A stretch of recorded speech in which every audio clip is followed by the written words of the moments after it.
올 말씀 제목은 마음을 다하여 죽게 하듯 하고입니다.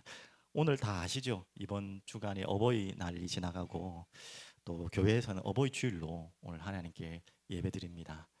어버이뿐만 아니라 오늘 말씀은 가정 전체 그리고 사회, 어떻게 보면 직장, 모든 삶의 가장 중요한 자리를 또 이야기하고 있는데요. 여러분, 오늘 지금 이 자리가, 이 예배드리는 자리가 정말 그냥 이야기입니다. 마지막이라면 여러분 어떻겠습니까? 마지막이라면 예배가 아니더라도 여러분의 있는 삶의 지금 자리가 지금 이 순간이 마지막이라면 어떤 생각이 들겠습니까? 정말 여러분과 저의 꿈이겠죠. 저의 꿈이기도 하고 제 마지막이 예배드리는 삶이 마지막이었으면 좋겠다라는, 과연 가능할지 모르겠지만, 이제 실제적인 우리의 삶의 예배는 당연히 가능하겠지만 이런 예배의 자리에서 우리 인생이 끝날 수 있을지는 모르겠지만 그것만큼 참 복된 건 없겠죠. 그걸 떠나서 여러분, 내 인생에 지금이 마지막이라면, 너무 좀 극단적인 여러분에게 상상을 맡기는데, 결코 그렇다고 해서 일어나지 않을 말도 안 되는 극단적인 일은 아니라는 것을 우리는 다 알고 있습니다. 절대 그래서는 안 되겠고, 그것도 제 이야기지만요. 그래서 안 했으면 좋겠지만 혹시 이 예배가 마지막일 수도 있잖아요. 저에게도, 여러분에게도. 일부러 저는 좀 그런 상상을 합니다. 일부러라도 더 그렇게 합니다. 제가 이 지금 강단에서 말씀으로 심부름하고 있는데, 아니겠지만 그래도 모르니까, 또 어떤 마음에는 그럴 거라는 마음을 가정해서라도, 하나님, 이 예배에 내가 마지막 설교라면 무슨 말씀을 전해야 될까요? 또 반대로 이 말씀을, 하나님의 말씀을 들을 수 있는 마지막 지금 앉아있는 기회라면 그 성도님들은 어떤 말씀을 들어야 될까요? 반대로 여러분들 입장에서는 내가 예배를 드리는 마지막 자리라면 여러분 어떤 마음으로 주님 앞에 예배 드리겠습니까? 좀 많은 생각들이, 그런 생각 안 해보셨죠? 맞죠? 그렇지만 정말 그 생각을 한다면 많은 생각들이 많이 달라집니다. 저도 그렇게 설교를 한다면 정말 많은 중요한, 이게 참 표현이 좀 어려운데, 정말 아무 이야기는 할 수 없겠죠. 그래서 그런 마음으로 서고 싶은 게 저의 마음인데, 꼭 그렇게 너무 진지하게 안 하더라도 여러분의 삶에 지금 무엇인가가 마지막이라고 생각한다면, 그 삶의 마지막이 아니더라도 무엇인가의 마지막이라는 때는 있잖아요.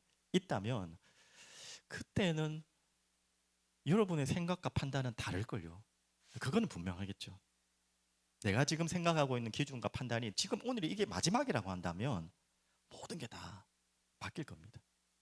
내 생각과 내 기준과 내 상식이 아마 지금까지 생각했던 거랑 다 다를 겁니다. 제가 왜 이야기를 하냐면 결론에 좀 연결돼서 이야기하겠지만, 우리들의 삶에서 가장 가까운 자리가 가정이죠. 오늘 가정 이야기와 직장 이야기거든요. 사회생활이거든요.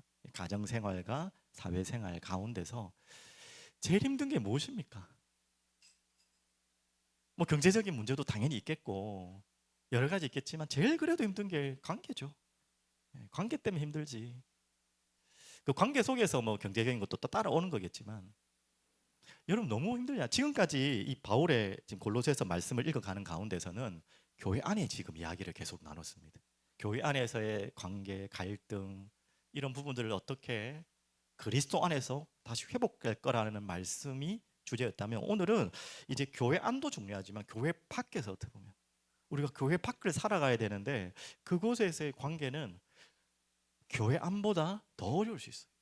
왜 그러냐면 교회 안에서는 우리가 다 동의하고 있잖아요. 우리는 어떤 존재로 교회에 모였다고요? 용서받은 죄인이다. 절대 잊지 마십시오. 용서받았지 죄인이 아니라는 게 아니에요. 용서받은 죄인들의 모임이 교회예요. 그래서 교회에서도 끊임없이 갈등하고 내 거 챙기고 죄성을 가지고 서로를 상처 주고 어렵게 할 수 있는 게 교회라는 것을 이미 지금 현대 교회만이 아니라 그렇게 우리가 따라가져간 초대교회, 바울의 지금 서신이 전달되는 교회, 하물며 바울이 세운 교회까지도 당연히 하나님이 세우셨지만, 지금 이제 새벽에 고린도전서 이제 나가잖아요. 그 고린도전서는 바울이 어떻게 보면 개척한 교회랑 마찬가지예요. 가장 많은 문제가 있던 교회가 고린도 교회입니다. 그 말은 용서받은 죄인들의 모임이 교회라는 것을 우리는 이미 알고 있고 그 눈으로 신앙생활을 해야 되고 관계를 해야 됩니다. 근데 여기까지도 우리가 쉽지 않은데 어떻게 보면 세상은 무엇입니까? 용서받은 죄인이 용서받지 않는 죄인들과 살아가는 곳이 가정일 수도 있고, 가정이 다 그렇진 않겠지만 특히 직장은 더 그렇죠. 가정 안에서도 그럴 수도 있고, 아직도 믿지 않는 가족들과의 살아가야 되는 길들이 있다면 그것이 쉬운 일이 아니죠. 그렇다면 이 관계라는 것이 쉬운 일이 아니죠. 그래서 오늘은 바울의 이 골로새 교회를 향한, 교회 안에서 더 나아가서 교회 밖에서 어떻게 가장 힘든 이 삶의 문제, 특히 관계 문제들을 우리가 풀어갈 거라는 질문입니다. 이 숙제를 푸는 답이 무엇인지는 이미 바울은 계속 말씀하고 있습니다. 우리는 가정 안에서도 우리 집사님도 기도하셨듯이 부모로서, 또 자녀로서, 남편으로서, 아내로서 다 이렇게 하겠다, 이렇게 하겠다는 거는 다 알고 있죠. 오늘 내용 구체적으로 나오겠지만 어떻게 하면 참 부모가 될까? 어떻게 하면 내가 참 남편으로, 아내로, 아니면 또 자녀로 부모에게 효도할까? 이런 질문들은 교회를 안 다니는 분들도 있을 겁니다. 그런데 이 질문을 드리면 드릴수록 여러분과 저에게 먼저 찾아야 될 답은 그 올바른 관계, 모델적인 관계, 완벽한 관계는 이미 불가능한 우리 상태라는 거예요. 그 근원이 무엇입니까? 아까 말했잖아요. 용서받은 뭐라고요? 우리는 죄인이야. 교회 안에서조차도 다 예수를 믿고 우리가 한 가족이라고 예수의 피로 하나 되었는데도 이게 하나가 안 될 수밖에 없는 용서받은 죄인이라는 거예요. 방금 말했잖아요. 근데 그 교회 안에서도 쉽지 않은데 더 힘든 건 사회예요, 세상. 그곳에서는 용서받지 않을, 아니 용서를 받으려고도 하지 않은 죄인들과 살아가야 되는 것이 우리가 살아야 될 세상이란 말이죠. 그곳에서 올바른 관계를 맺어간다? 어떻게 보면 우리의 능력과 의지와 이성으로는 그냥 불가능하다는 걸 인정해야 됩니다. 나도 죄성을 아직 가지고 있고 거기는 완전 죄투성이고 거기에 우리가 세상을 살아가야 됩니다.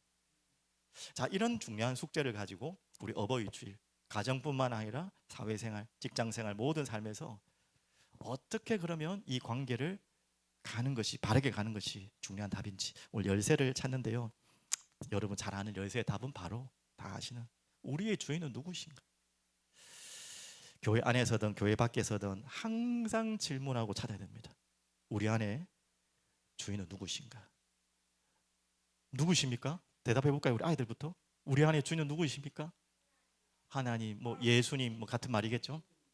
이미 알고 있는 이야기인데 오늘은 바울은 지금 18절부터 4장 1절까지 계속해서 주 안에서 18절, 20절, 또 22절에 보면 주를 두려워하여, 23절에 보면 주께 하듯, 24절에 보면 주 그리스도를 섬기느니라, 4장 1절에 보면 하늘에 상전이 있다. 한마디로 지금 계속 반복적으로 가정 안에, 직장 안에, 사회 안에 모든 관계 속에서 바울이 계속해서 바라봐야 될 대상을 이야기하고 있어요. 그게 누구십니까? 우리의 주인은 누구신가? 우리의 주인 예수님은 누구이신가? 오늘 그것으로 바울은 계속해서 답을 이끌고 있습니다. 아니, 하나님의 말씀이 그렇게 답을 이끌고 있습니다. 자, 그러면 오늘 제목처럼 우리가 죽게 하듯 하는 그 주인이 누구이신지 알아야지 그 다음이 우리가 죽게 하듯 할 수 있겠죠. 우리의 주인은 도대체 누구이십니까? 어떤 분이십니까? 자, 우리의 주인은 여러분과 제가 알고 있는 예수 그리스도입니다. 이미 골로새서를 읽어가면서 미리 말씀드렸죠. 이 골로새서는 가장 우리의 주인 되시는 예수 그리스도를 가장 잘 설명해 놓은 성경 중에 첫째가라면 서러울 만큼 중요한 성경이 골로새서예요. 자, 그러면 우리의 주인은 누구신지 잠시만 볼까요? 골로새서 1장 13절 안 보셔도 됩니다. 제가 읽어드릴 테니까 찾기 어려우신 분은 안 보셔도 되는데 우리가 죽게 하듯 하고 우리의 주인이 누구이신지 알아야 됩니다. 우리의 주인은요 13절에 이렇게 성경을 말씀하고 있습니다. 그는 우리의 주인입니다. 예수님이죠. 우리를 흑암의 권세에서 건져내사 그의 사랑의 아들의 나라로 옮기신 분입니다. 그래서 그 아들 안에서, 우리 그분의 주님 안에서 우리가 속량, 죄에서 씻음 받았다는 거죠. 죄 사함을 얻도록 하신 주인이십니다. 자, 우리의 주인 예수님은 어떤 분이십니까? 19절, 22절 제가 읽어드릴게요. 골로새서 1장 19절에서 22절. 아버지께서는 모든 충만으로 예수 안에 거하게 하시고, 모든 신성이 주님 안에 있다는 거죠.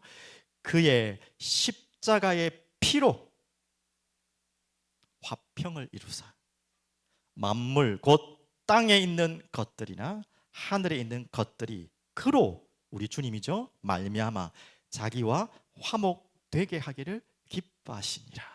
하나님과 원수되었던 우리를 화목케 하신, 우리를 십자가의 피로 화평케 하신 그 주님이 우리 주 예수 그리스도이십니다.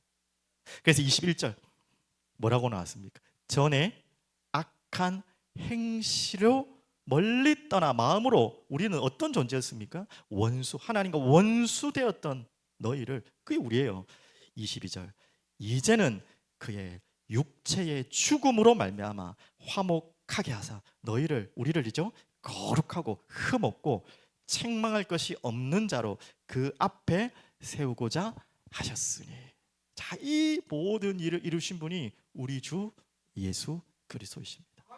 더 본격적으로 봐볼까요? 이미 다 확인한 말씀이지만 골로새서 2장 13절부터 15절 바로 뒤에 있죠. 제가 한번 읽어드리겠습니다. 또 범죄와 육체의 무할례로 죽었던 너희를 하나님이 그와 함께 살리시고 우리의 모든 죄를 사시고 우리를 거스르고 불리하게 하는 모든 법조문, 그 율법으로 인한 우리에게 있는 판결문이죠. 어떻게 보면 우리는 죄로 죽을 수밖에 없다는 그 판결문, 법조문으로 쓴 증서를 지우셨죠. 왜요? 그분의 십자가의 피로, 십자가에 못 박으시고, 그로 인한 결과입니다. 통치자들과 권세들, 흑암의 세력들이죠, 무력하여 드러내어 구경거리로 삼으시고 십자가로 그들을 이기셨느니라.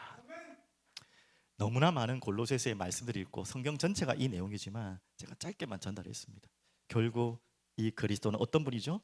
빌립보서, 골로새 앞에 보면요, 제가 읽어드릴게요. 2장 6절에서 8절 제가 읽어드렸습니다. 그는 근본 하나님이십니다. 본체이십니다.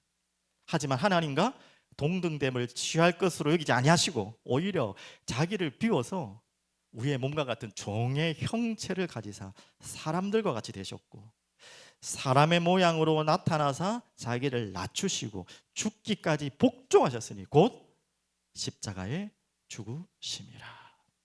자, 여러 가지 지금 성경 구절 읽었는데 결국 이 예수님은 누구시라고요? 우리를 위해 죽기까지 낮아지시고 완전하신 신성을 가신 하나님이 완전한 사람으로 오셔서 우리를 하나님과 원수되었던 그 관계를 자신의 몸을 찢고 피를 흘리시면서 하나님과 화목되고 화평케 하시도록, 우리를 억압하는 주인이 아니고요, 우리의 주인이라고 하니까 주인 하면 우리에게 떠오르는 게 막 억압하고 강압하고 눌리는 주인으로 우리의 고정관념 있잖아요. 그런 주인, 그런 왕이 아니시고요. 어떤 왕이라고요? 가장 낮은 곳으로, 억압하는 주인이 아니라 가장 낮은 곳까지 내려오셔서 우리를 위해 죽으시고 피 흘리시고 찢기시고 우리를 하나님과 화목하고 화평케 하시도록 오신 바로 그 주님입니다. 한마디로 뭐죠? 우리의 모든 더러운 죄를 끝내신 하나님이십니다. 여러분, 우리의 주인이 누구이신지를 왜 알아야 됩니까? 이 두 가지를 알지 못하면 우리는 그 다음 진도를 나갈 수가 없어요. 그 다음에 죽게 하듯 하고라 했는데 주님이 누군지를 모르는데 우리가 어떻게 죽게 하듯이 사회생활, 가정생활을 합니까?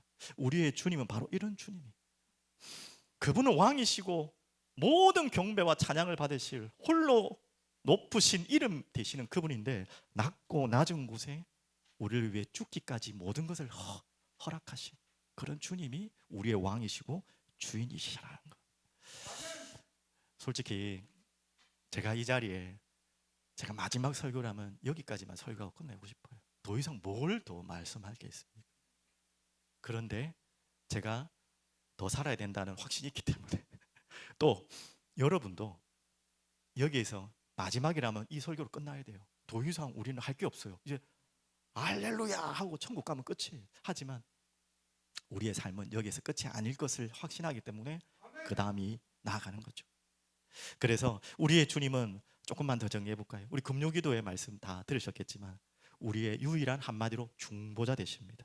디모데전서 2장 5절에는 하나님과 우리 사람 사이에 중개, 연결하시는, 아까 말했죠, 화목, 화평케 하시는 중보자는 한 분이십니다. 그 어떤 분도 하나님과 우리를 화목케 하고 화평케 하고 연결하는, 중개하는 분은 없어요. 오직 한 분, 사람이신 그리스도 예수라. 히브리서 9장 15절에는요, 그는 새 언약의 중보자이시다. 더 감사한 것은 우리와 하나님과의 연결할 수 없는 다리만 연결하신 게 아니라 지금도 예수님은 뭐하고 계신다고요? 우리 금요일날 기도에 참석하셨던, 예배를 보셨던 분들은 기억납니다. 아니라도 상식적으로 아셔야 돼요. 예수님 지금 뭐하고 계십니까? 십자가에 끝내시고 이제는 보좌 우편에서 할 거 다 하셨으니까 편안하게 쉬시고 계시겠습니까? 아닌 거 아시죠? 만물의 우주를 통치하실 뿐만 아니라 그 가운데 기가 막히게 우리를 위해 중보 기도하고 계세요. 그게 중보자의 역할입니다. 우리와 화목 관계로 하나님과의 관계를 연결한 것뿐만 아니라 지금도 로마서 8장 34절, 그는 하나님 우편에 계신 자요 우리를 위하여 간구하시는 자신이라.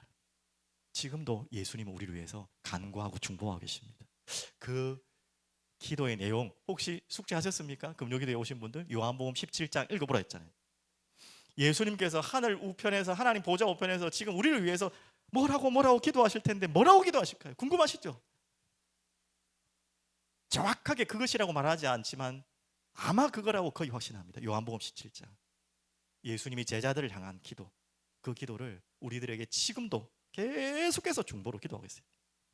제가 이야기를 왜 합니까? 그래서 우리의 소망은 내가 어떻게 관계를 잘해야 되지, 어떻게 이걸 풀어나가야 되지, 어떻게 내가 또 이걸 또 잘해야 되지, 가정에서 직장 잘해야 되지. 맞습니다. 그런 중요한 질문이 있지만 오늘 답은 이거예요. 우리의 중보자 되시는, 또한 또 다른 보혜사 되신 성령님을 보내신 또 첫 번째 보혜사시죠. 우리를 도우시는 그 주님과 동행하는 삶에 달려있다는 거예요. 오늘 이게 답니다. 우리가 어떻게 가정을 다시 회복합니까? 어떻게 나의 삶의 사회생활에 모든 것을 바른 관계로 재정립할 수 있습니까? 바로 이거밖에 없어요. 주님과 올바른 동행하는 삶을 다시 시작하는 것입니다. 이것 외에는 답이 없어요. 자, 이걸 연결해서 두 번째는요, 이제 이 답을 마음에 품은 자에게 시작되는 것이 죽게 하듯 하고라고.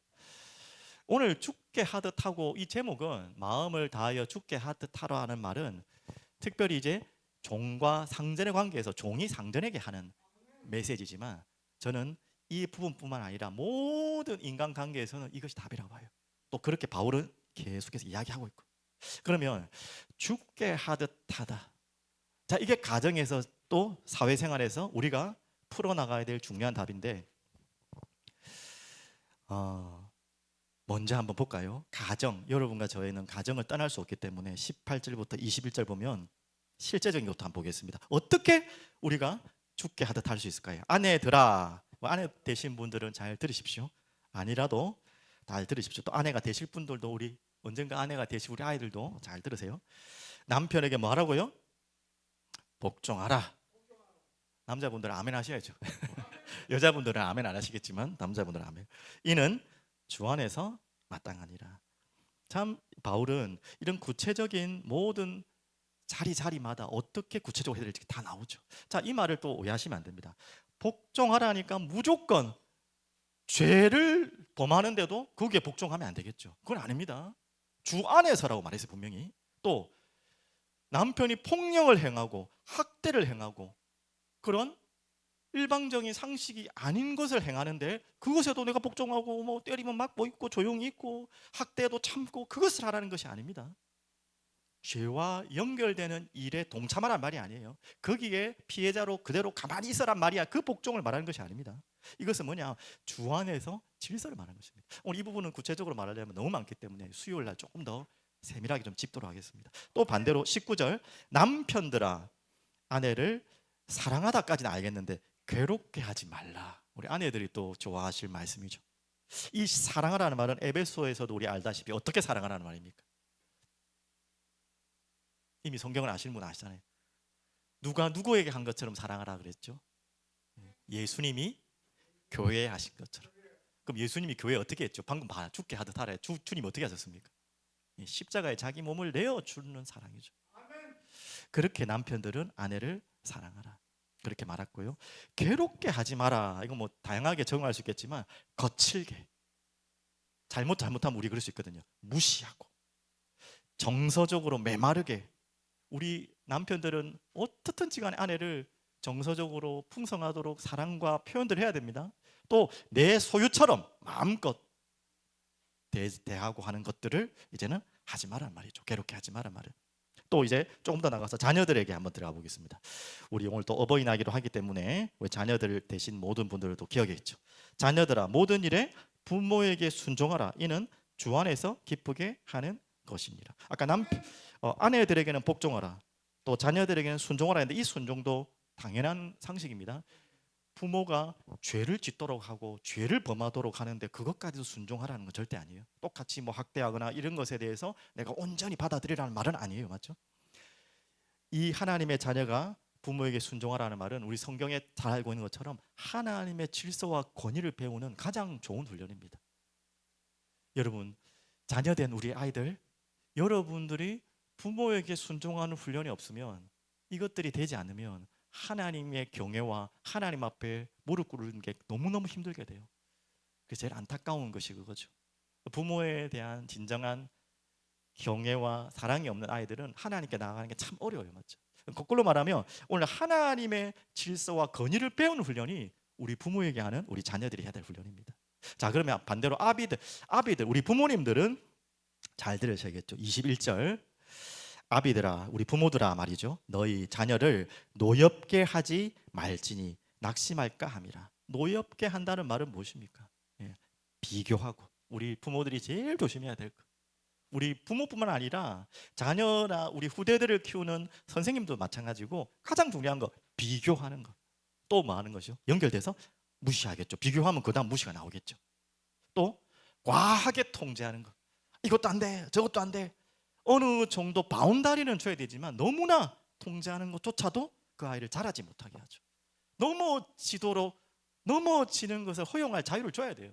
그리고 넘어지면 자기가 일어날 수 있는 것까지도 부모는 기다려줘야 돼요. 그걸 넘어졌다고 혼내고 우리 그러잖아요. 또 이렇게 주잖아요. 서양 부모님도 안 그러잖아요. 복음 안에서 자랐던 가정들, 넘어져도 가만히 놔두고 일어날 때까지 가만히 두잖아요. 그러면서 또 응원하는 거죠. 맞죠? 그리고 우리 자녀들에게 해야 될 중요한 것들이 뭡니까? 감정적인 압박. 우리도 모르게 자꾸 그런 아이들에게 감정적인 압박을 줄 수 있죠. 결론적으로 뭡니까? 자녀는 내 소유가 아니다라는 것을 우리 모든 부모님들을 인식하셔야 됩니다. 내 소유 아닙니다. 하나님께서 나에게 맡기신, 그것도 잠시 맡기신 기업이다. 내 욕망대로 내 욕망을 채우기 위해서 키우는 자녀가 아니라 하나님께서 맡기신 기업이다.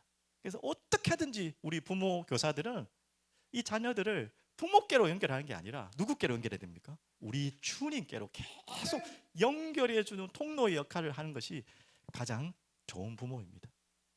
많은 돈을 가지고 많은 뭔가를 해주는 부모가 진짜 부모가 아니라 우리 주님께로 계속 이 아이를 연결해주는, 그것이 우리의 중요한 부모죠. 자, 그러면 두 번째로 사회와 직장입니다. 이 부분들이 우리에게도 참 많이 걸리죠. 사회, 직장, 종들아, 이런 지금 우리 시대랑 너무 안 맞는 이야기죠. 맞죠? 한마디로 지금 바울은 파격적인 이야기를 합니다. 우리가 볼 때는 뭐 종들한테 뭐 이렇게 종들아 이러면 되나 하지만, 그 당시에 종은 그냥 어느 정도 수준인지 아시지 않습니까? 물건 수준입니다. 근데 이 종들에게 뒤에 보면 오직 주를 두려워할 성실한 마음으로 하라. 이 말은 이 종들을 그리스도의 일꾼으로 인정해 준 거예요.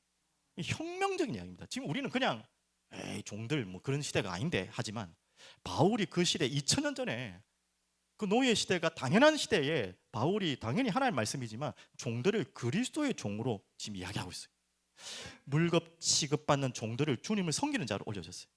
자, 그들이 이제 오늘 하는 이야기가 죽게 하듯 한다는 부분이 계속 나오니까. 그리고 4장 1절에 보면 상전들, 이제 뭐 오너들 또 뭐 뭔가 있죠. 안에서 이제 누군가를 도와줘야 되고 밑에 사람들을 인도해야 될 상전들아, 분명히 나오죠. 너희들은 굴림자가 아니란 말이에요. 하늘에 상전이 있다. 하나님 앞에 책임자다. 진짜 주인 네가 아니다. 하나님이 진짜 주인이시다. 이 이야기들을 계속하고 있습니다. 자, 그러면 이 모든 것을 통해서 구체적으로 지금 바로 이야기하고 있지만 한마디로 정리하면 어떻게 하란 말입니까? 이거 뭐 구체적으로 이야기하면 끝도 없고 이걸 다 이야기하려면 너무나 케이스 바이 케이스 케바케가 너무 많아서 더 이상 이야기할 게 없고, 한마디로 뭐냐, 우리의 모든 가정 안에, 직장 안에, 삶의 관계를 예배로 만들라는 것입니다. 이게 참 쉽지 않죠, 맞죠? 예배로 만들라는 거예요. 그 말은 여러분이 가정 안에서든 일하는 곳에서든 부모를 섬기든 직장에서 뭐 상사를 섬기든 또 상사가 밑에 사람들을 잘 보살피든 모든 것이 어떻게 한다고요? 모든 삶의 순간 주님이 주인이시고 함께 계신다는 것을 기억하라는 거예요. 그것이 우리에게는 삶의 예배입니다. 우리가 그 자리에서 당장 예배를 드리란 말이 아니잖아요. 예배의 형식으로 찬양을 하고 같이 기도하는, 당연히 너무 좋죠. 우리의 가정에서 예배가 올려져야 됩니다. 우리의 직장과 삶에서 예배가 올려져야 됩니다. 그걸 제가 하지 마란 말이 아니라 그것뿐만 아니라 우리의 모든 만남과 사건과 관계 속에서 주님이 함께 하시고 주님이 주인이시고 주님이 보고 계시고 주님께서 통치하신다는 것을 언제나, 가정의 자녀든 부모든 직장의 상사든 직장에서 일하는 분이든 어떤 분이든 반드시 기억하라, 이것을 이야기하고 있습니다. 자, 오늘 말씀의 가장 중요한 부분은 마지막 세 번째입니다. 그러면 이 죽게 하듯 하고라는 이 이야기를 가지고 더 앞에 있죠. 다시 한번 22절 볼까요? 눈가림으로 23절 볼게요. 무슨 일을 하든지 마음을 다하여 죽게 하듯 하고, 그 뒤에 뭐라고 나왔죠? 같이 한번 읽어볼까요? 누구에게 하지 마라? 사람에게 하듯 하지 말라. 자, 죽게 하듯 하고의 의미는 방금 설명드렸고 그 의미와 연결되어서 그 말은 반대로 누구에게 하듯 하지 마라는 말이 되는 거죠. 사람에게 하듯 하지 마라는 것입니다. 우리는 우리의 주인이 예수 그리스도가 아니면 어쩔 수 없이 사람에게 하듯 할 수밖에 없어요. 여기서 사람에게 하듯 한다는 말은 여러분 딱 상상할 수 있잖아요. 어떻게 합니까? 그 앞에 표현되어 있잖아요. 22절에 사람에게 하는 것을 사람이 기쁘게 하려고 눈가림을 한다는 거예요. 우리들의 모든 삶은 이렇게 안 하려고 하지만 이렇게 살아가는 것이 우리의 죄성을 가진 우리 인간이에요. 어떻게 한단 말입니까? 사람을 기쁘게 하고 눈 가린다는 것은 눈치 보는 거죠. 그리고 뭡니까? 상황을 보겠죠. 그리고 계산합니다. 저 사람이 나에게 유익이 될까?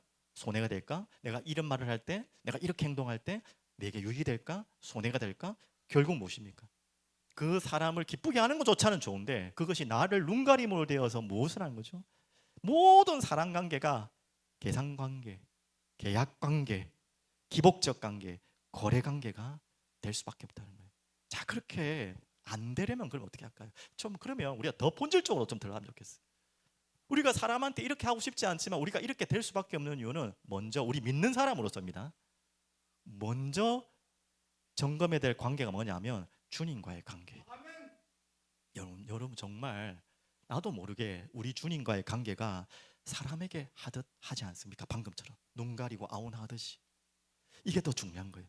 내가 사람 간의 관계 속에서 사람에게 하듯 하지 말라는, 뭐 가정에서 직장에서 하기 전에, 그 이전에 내가 그렇게 안 하려면 내가 주님과의 관계가 정말 사람과의 관계처럼 하지 않냐, 한마디로 눈 가리고 아웅처럼 신앙생활하고 있지 않냐라는 먼저 찾아봐야 돼.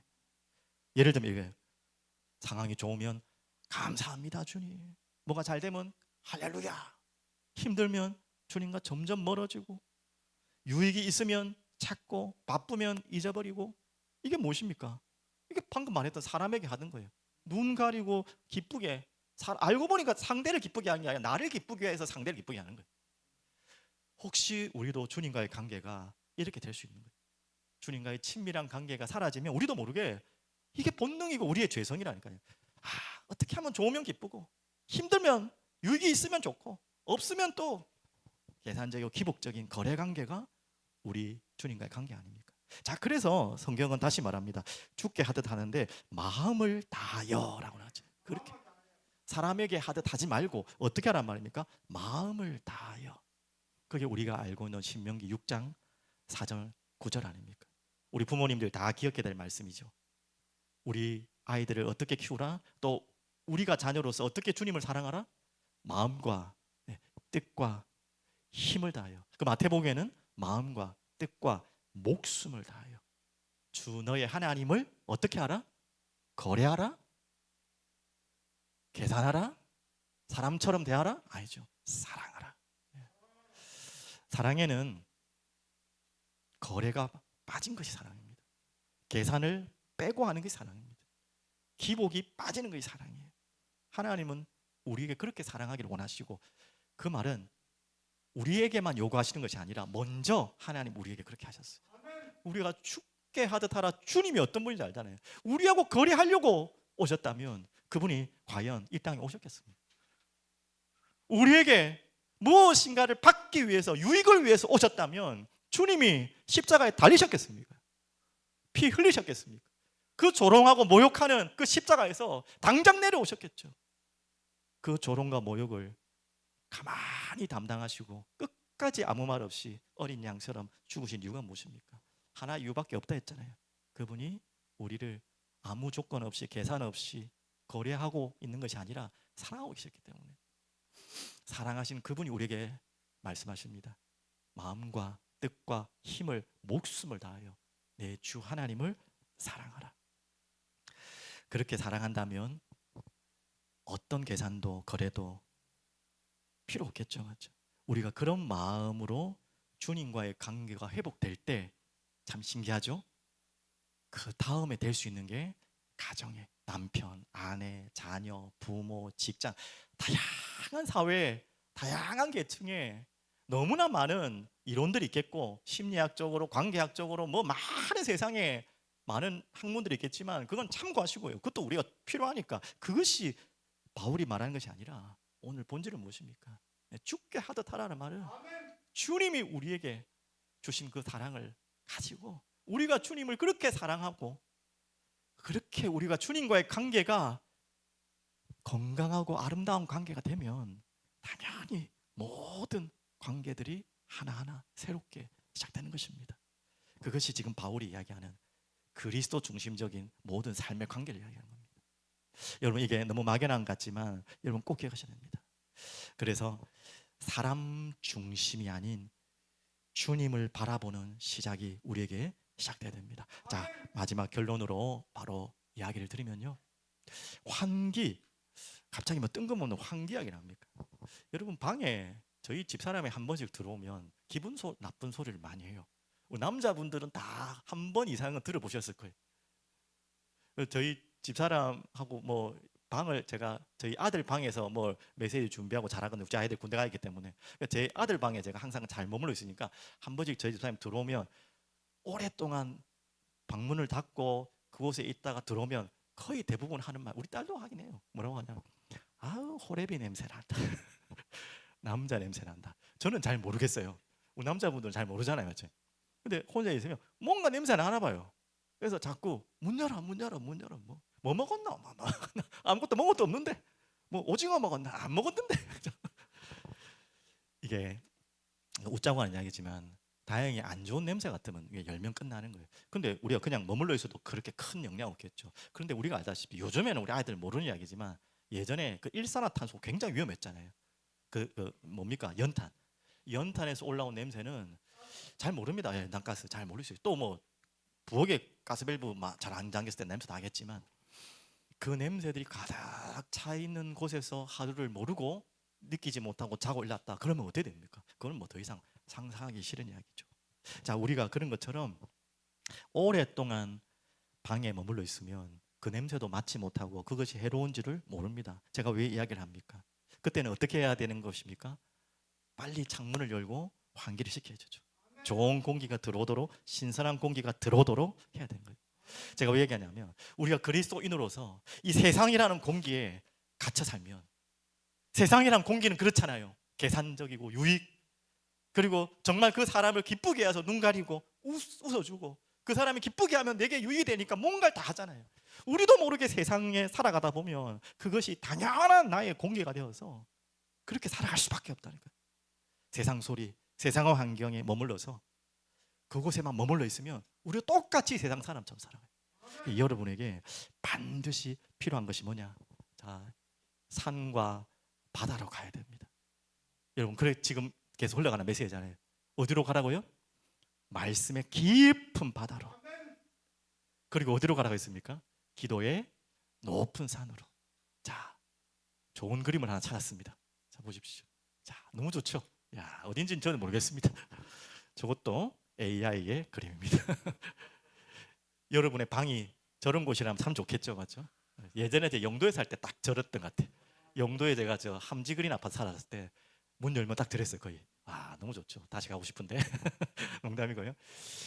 정말 문이 닫혀 있을 때는 그 안에 공기에 내가 도취해서 무슨 냄새인지도 모르고 그게 나를 점점점 피폐하게 만든지를 몰라요. 빨리 환기를 시켜야 돼요.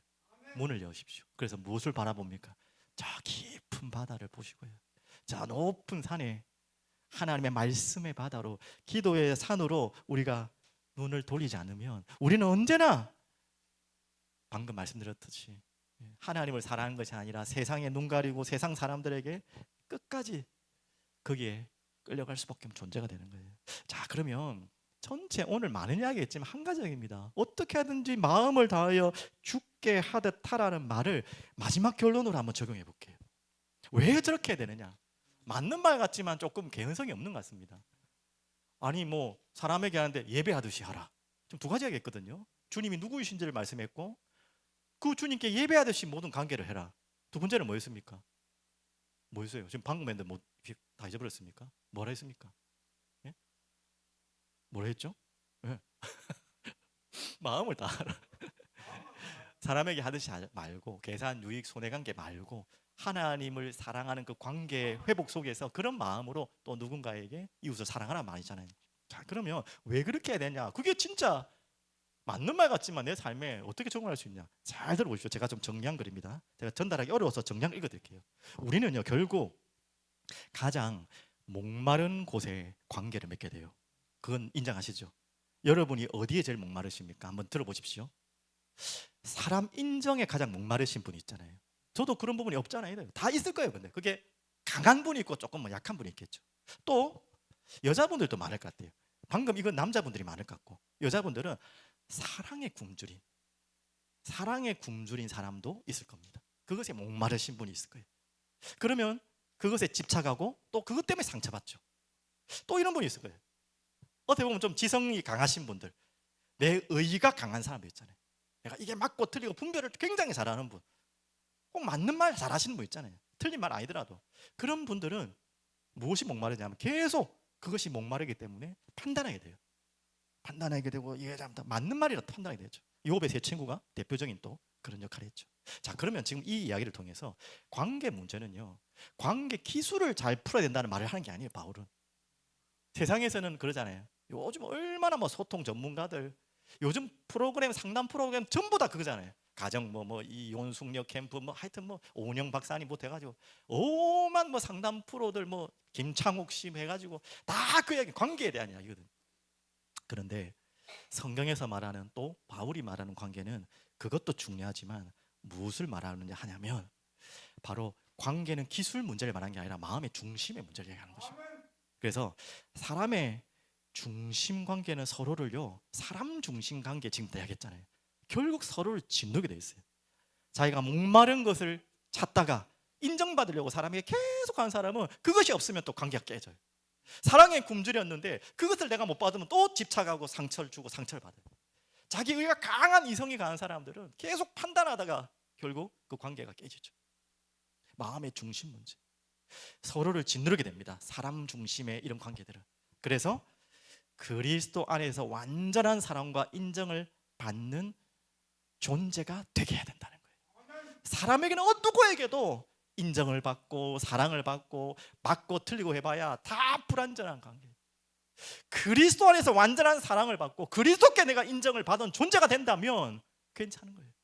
그래서 그렇게 될 때에 과도하게 사람에게 기대지도 않고요, 또 반대로 사람을 지배하지도 않고요. 이게 요즘 가스라이팅 아닙니까? 많은 사람들이 가스라이팅하는 단어를 요즘 많이 쓰는데 자꾸 그게 안 되니까 사람을 지배하려고 하죠. 또 그 사람 때문에 무너지고 또 그 사람은 사람 때문에 무너지게 돼요. 그게 전부 사람 중심 관계. 사람 중심 관계가 이렇게 무서운 것입니다. 그래서 하나님의 관계가 먼저라는 것이 바로 이야기입니다. 교회 생활 열심히 하세요 라는 말도 되겠지만 내 마음 중심이 지금, 잘 들으십시오, 사람으로 지금 묶여 있는가? 사람 중심으로 지금 묶여 있는가? 교회도 마찬가지입니다. 내가 지금 교회 오는 것이 사람 중심에 묶여서 내가 교회에 오고 있는가, 이거 굉장히 조심하셔야 됩니다. 그게 하나의 계기가 되고 시작은 돼야겠지만 결국 그것 때문에 오면 그것 때문에 무너진다니까요. 절대 그렇게 하면 안 돼요. 내 중심이 주님과 주님의 중심으로, 말씀 중심으로 연결되어 있는가. 사람 무시하라는 말은 아니고요, 하나님 없이 다른 것을 절대 하지 말라는 거예요. 그 사람을 하나님의 자리에 절대 하지 말라는 거예요. 그래서 마지막 결론 문장입니다. 주님을 가장 사랑하게 될 때, 우리가 다른 거 사랑 안 할 수도 없죠. 하지만 주님을 가장 사랑할 때 오히려 다른 사람을 건강히 사랑할 수 있어요. 그게 무너지는 구조는요, 다른 사람을 사랑한다는 것이 집착하게 되고, 다른 사람을 인정한다는 게 또 나의 인정을 받으려고 하고, 사람을 판단할 수밖에 없어요. 그래서 주님을 사랑할 때, 주님의 사랑에게 내게 건강하게 자랄 때만이 그 사람을 지배하고 소유하고 우상화하지 않고 거래하지 않게 돼요. 그거 하지 않으면 반대로 우리는 어쩔 수 없이 소유하려고 하고요, 지배하려고 하고요, 누군가를 또 우상을 만들어요. 그리고 거래합니다. 계속 사람 기쁘게 하려고. 오늘 그 답을 깊이 오늘 묵상하시고, 결국 답은 우리 주님의 사랑밖에 없어요. 그 답으로 여러분 세워지기를 간절히 기도드립니다. 자, 그래서 저렇게 환기하라는 거예요. 여러분 딱 문 닫는 순간부터 우리는 또 그런다니까요. 소유하고 지배하고 우상 만들고 거래하고. 문을 빨리 여십시오. 여러분 빨리 마음의 창문을 여시고 높은 산으로, 깊은 바다로, 말씀의 바다로, 기도의 산으로 올라가십시오. 기도합니다. 전능하신 하나님 아버지, 소중한 가정의 달, 특히 어버이 주일입니다. 주님, 우리에게 모든 살아가야 될 삶의 관계 속에 어그러져 있고 비틀어져 있는 많은 것들을 새롭게 돌아보기를 소원합니다. 가장 소중한 가정 안에서부터, 또 우리가 떠날 수 없는 모든 사회 생활 가운데서 누가 우리의 주인이신지를 찾게 해주옵소서. 모든 삶의 관계가 주님이 함께 하시고 동행하시는 예배의 삶이 되게 해 주옵소서. 하나님, 사람에게 하듯 말고 마음을 다하여 죽게 하는 주님이 주신 이 풍성한 놀라운 사랑으로 그 누군가를 사랑할 수 있도록, 누군가의 관계 속에 건강한 관계가 될 수 있도록 주님, 저희들을 새롭게 재정립하게 하시고 치유하여 주시고 온전케 해 주옵소서. 살아계신 예수 그리스도 이름으로 기도드립니다. 아멘.